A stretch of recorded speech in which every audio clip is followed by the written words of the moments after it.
Peace, power, and blessings, family. It's Sister Nephra. Just wanted to come in and drop one in you. As usual, this here in my life, the social experiment. And I walked through the life in this transformed state of being, right? I was under the impression that we're supposed to grow and become evolved humans. I don't know where the hell I get that shit from.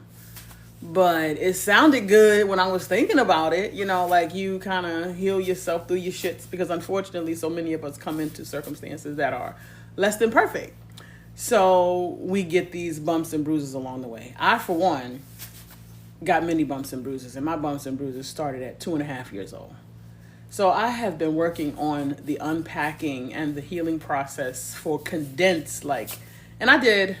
my prized possession is my $20,000 worth of books that I've been purchasing since 13 years old. Self-help, textbooks, research, hobbies, all the things. And all that information I just pushed in because I was consistently looking for modalities and methods for healing, for growth, to expand my horizon, my ideology, to give me more faculties to be able to create solutions. Because from where I was beginning, I didn't have the tools that I felt like I needed. I was looking in my brain, I was looking in my mind for things, and I didn't find the things. So I started putting information in. And as I put information in, I began to apply the information to my life. Because doing the same thing and expecting different results is a definition of insanity. So I started doing the things very young. So I'm figuring that cognition, my cognitive analysis brain kind of kicked in around 7 or 8 years old, which is pretty young for most people.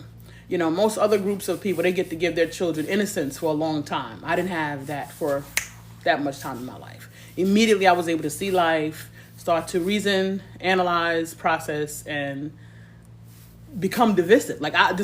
Decisive. I was making decisions. I was creating protocols and solutions from 7, 8 years old, 9 years old, what have you, So when I come into a room with people, I'm clear of the energy that I bring with me because of the healing that I've done, because of the assessments that I made in my society. And I actually believe that we have so much hostility, hatred, nastiness, and deprivation and starvation, spiritual starvation in our society because of the behaviors that we have as people, because we're not conscious of the energy that we move with. We're not conscious of the fact that we are actually little batteries and we're little energy, we house energy within us. And as people, we're in our physical experience, which is, we're in our carnal experience, which is society makes us, the social context and cultural context makes us operate out of our stimulation and faculties. But we're actually energy beings. And I'm conscious of that energy frequency within myself. And the level of power that I have, and I'm like a level, I do this little meter thing, I could turn it up and down. And I've learned to do that over the past 12 years or so, metering my energy. Because I had been suppressed for the most majority of my life. Even to this day, I meet people and it is just, I get to watch my clock and they're going to try to knock me off my horse. They feel like I'm high, and for them, it's annoying. I'm shocked because I've done all this work to evolve myself into becoming a better human, and it's not giving me the residuals in this living experience. I have, and this is my life, the social experiment. Mind you, the book is on the way in just a few minutes, so keep watch for that, family. And I appreciate y'all for coming in and checking on your sister Nephra. I want to just drop this one in you. What are we going to do about this social behavior that we have? How are we going to, if we're going to acknowledge that we have this energy within us and that it manifests in real life, what are we going to do about it? Because everybody talks about what's broken and what's not working. Everybody's trying to build relationships, build business, fortify themselves, provide for their experiences, their life, since we all agree to participate in a society where we are committed to working. We have to work to live, right? We've all decided that we're going to participate in this society. So then if that be the case, how do we make the peace? Right? You can get, if they can get, this one can get, you can get some little bells and whistles and clap it up from the races. You can elevate yourself a little bit. You got the 4, 5, 6 people that you kick it with. But then what about the rest of the world? It's your energy being. So while things are happening that are disheveled in the world, it still affects you, even if you don't see it, even if it's not interacting in your world. The stuff that's happening, the energy that's being created in the world space is creating manifestations in physical form that are impacting every person, your children, your family, So even with your bells and whistles and clap it ups that you get from the Matrix, how does it insulate you? And what can we do as people? And I'm not trying to be all the things. I'm just trying to live through my life. And I've had to make it make sense. All the suffering and the circumstances that I've lived, this work that I've lived, these books that I've been writing, the workbooks that I've been creating, the workshops that I've hosted, and I've consistently been trying to grind my way to get into spaces and places to be able to present this work in a more impactful and get, more people involved with it. And I realized that people are just, they recoil. I'm not getting the reception that I'm thinking would be if you're in the cold and there is heat across this field, and I give you a map and show you how to get across this field. There's a field I'm looking at out here in my window. A field filled with landmines. And I'm going to show you how to get to that outhouse over there to where it's heat at. And food. Aren't you going to want to go? No, the people don't want to go. They don't want to go. They give me the shits all the time. They're going to knock me off my high horse. Every time. It's only a matter of time before they say something slick. And they really can't, because I'm such a good person. I'm such a person of pure heart and energy that when they do that shit, it makes them look weird as hell. And I'd be like, and now that I'm the Buddha, I don't react. I'm in control of my faculties. So I let people stand there. But the problem is that relationship was not fortified. It didn't grow like it was supposed to. There's no relationship of mutual benefit that's created from that experience. And what now? Now I just walk off and pivot again. Next move, pivot. Next relationship, pivot. And I've been going through it. Don't let the smooth face fool you. Your girl is looking at 50 next year. 50. A journey that I did not know I would ever see when I was 16. And I'm here and I can look at my hand. I can say, wow, I've put in all of this work. I've built all of these relationships. I've supported all of these spaces. And I've provided mentorship and leadership and guidance to so many people. And about 3% of them will actually tell you that story. 3%. 3% of all, and I'm not talking about 100 people. I'm talking about thousands of people have been impacted by me. Thousands of people.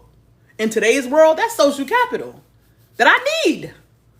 I've sent out emails asking for reference letters, feedback, right? Just, you know what? Put your experience in my LinkedIn. Ghost. Because these people they were spiritually starved. They were fed, because I got that meter for my energy that I'm clear about.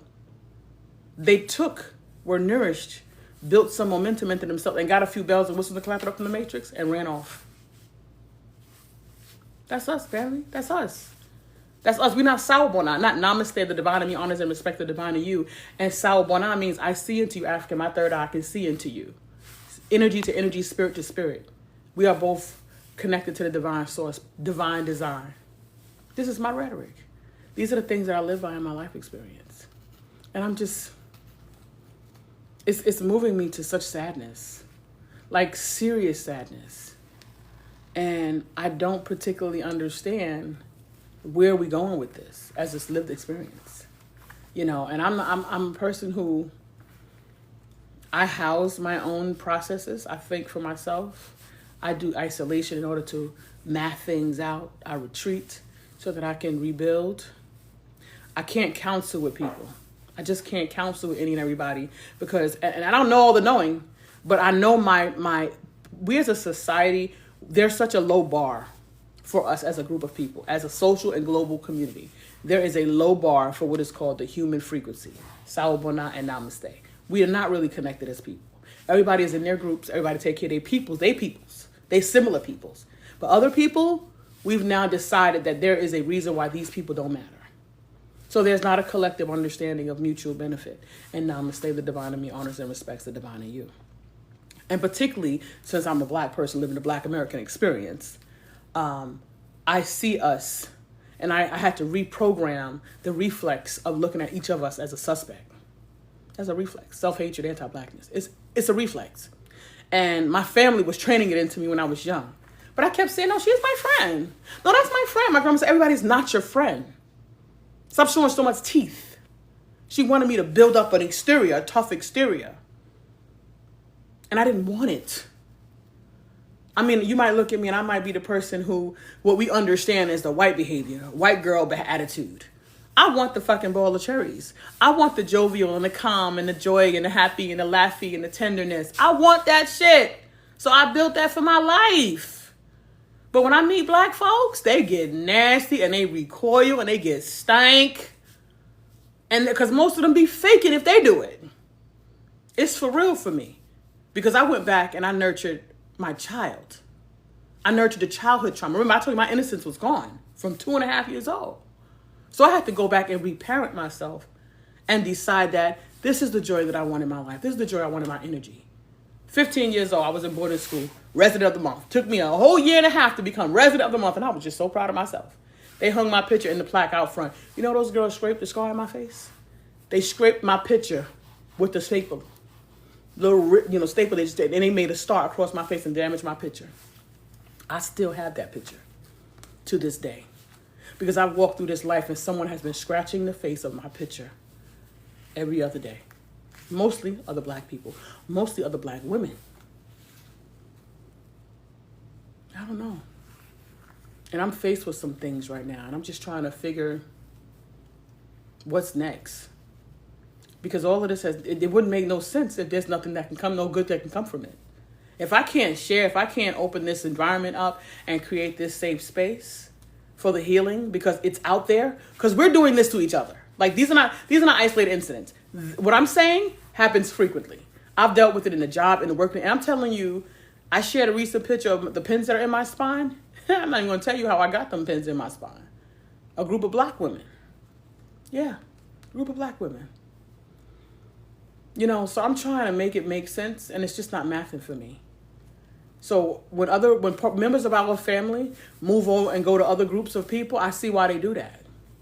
I see why. It makes sense. I don't advocate for it, but I see why we go into other environments with other groups of people, with other cultural and ethnic backgrounds, even racial backgrounds, and we fall and meld into them, and we feel comfortable in their spaces. I see why. I've had nothing but rejection from black people my entire life. Oh, you talking white.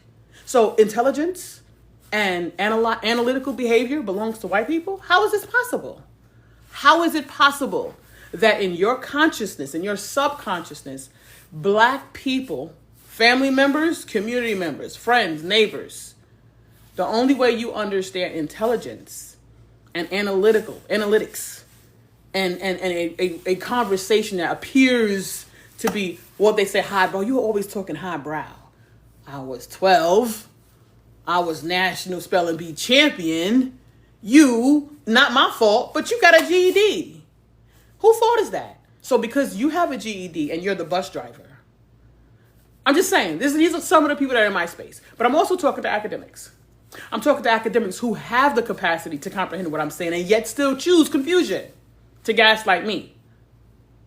I'm just saying. You're in your daily functional life. You have the bells and whistles and clap it up from the matrix. The only way you can have a conversation is if you're discussing things that are in your subject matter, where you are an expert at. That gave you your bells and whistles and clap it up. Any analysis that shows up anywhere else in the world, where you need to take those same faculties, retake them from there, move them over there, and make an assessment, you are incapable of doing that. And because I can, I'm talking highbrow. Rejection. And I keep my energy up. I keep my energy going, but I'm telling you, that thing weighed heavy on my heart because it has truly impeded my life. And all I was doing was trying to grow and be a good person. That's what we're supposed to be doing. We're supposed to be trying to grow, be good people. Well, so I thought. But it looks like get it how you live. It looks like take care of yourself. Forget everybody else. That's what everybody keep telling me.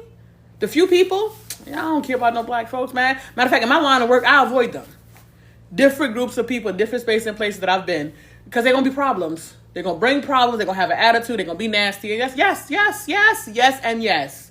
All of those things. So what I do is I go on there with my arms wide open like this, and I try to do the hugs, and I keep the soft space, and a tender environment, and a loving conversation, and the experience, and I give you transparency, and I share the information. So I respect you, so you have the right to make an informed decision. I don't use manipulative tactics.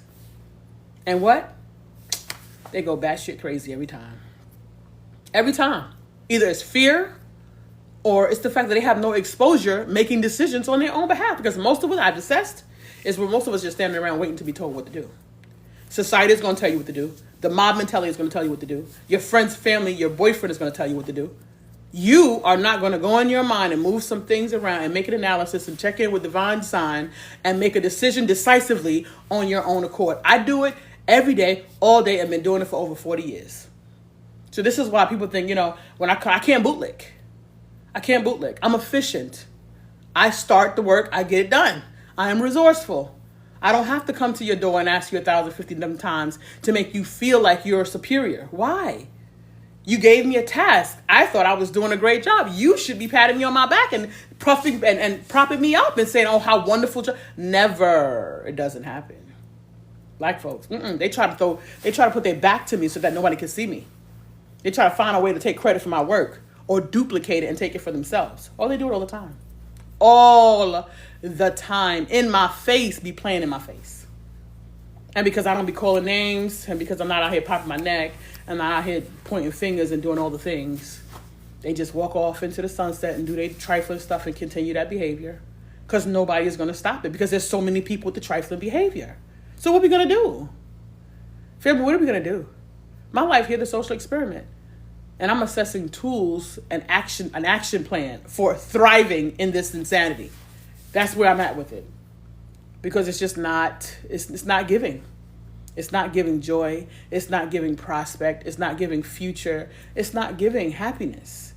It's giving taking, scarcity, fear, scavenging, deprivation. That's what it's giving. And what are we going to do about it? All the bells and whistles and labels and all the things you can wear and all the little, I went on vacation and check out my this and that. And all of that's well and good. But you're still the one that's the gatekeeper, though. So whatever that thing that you had wasn't really helping you be solid in your worthiness. To the point where you're not shading other people. I don't have a jealous bone in my body, never have. I genuinely am happy for other people's progress and growth. Genuinely. And if I can lend a hand, I generally do. If I can. I've even gone to the moon and back for folks on their behalf. I don't know, family. Told the brother the other day, I said, I've written 3 books. 3 books, 3 poetry books, and 3 workbooks. And I'm published it. My husband published the EP for me during our COVID times. And within 2 hours, he was throwing it up in my face again. Just that quick. Well, you said da-da-da-da-da, and why you can't da-da-da-da? I'm like, wow. I was supposed to be getting support and clap it up from you for that. How did we get there? That hurt me to my heart. I don't know, family. But look, thank you for hearing this from me. Thank you for those who came in and popped in and left a word or two. I appreciate you. I truly hope that you are living and thriving in wherever you happen to be in this world space, and that you find safety and happiness for your heart and your mind. Peace, power, and blessings. Salvana, and namaste. The divine in me honors and respects the divine in you. See you next.